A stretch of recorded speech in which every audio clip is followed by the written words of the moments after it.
toujours rien.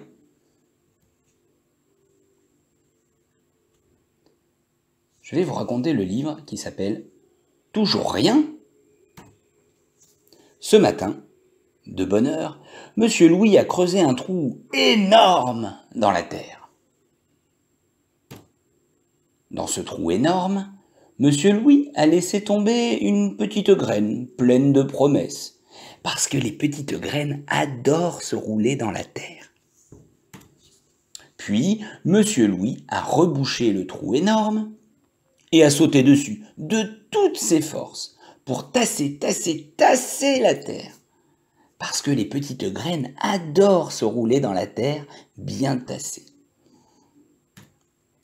Ensuite, Monsieur Louis a bien mouillé la terre avec son arrosoir. Parce que les petites graines adorent se rouler dans la terre tassée bien humide. Enfin, Monsieur Louis a dit « Je t'attends !» parce que les petites graines adorent sentir qu'on les aime et qu'on les attend.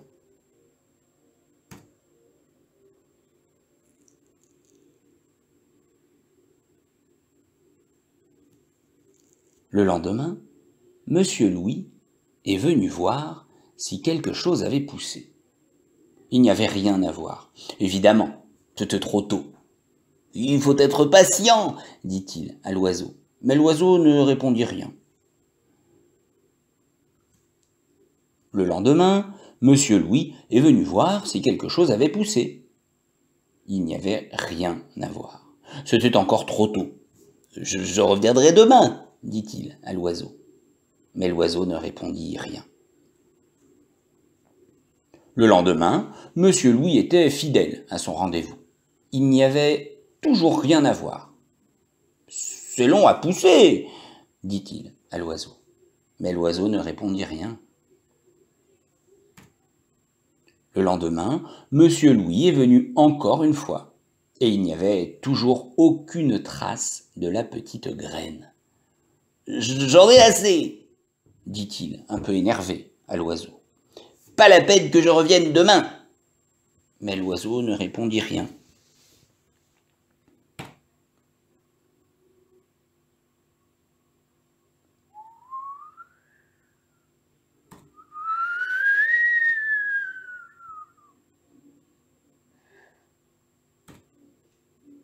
Oh, quelle fleur !» dit l'oiseau, qui avait retrouvé sa langue. « Si je l'offre à ma copine, elle m'embrassera sûrement. » Cet oiseau était amoureux, ça c'est sûr.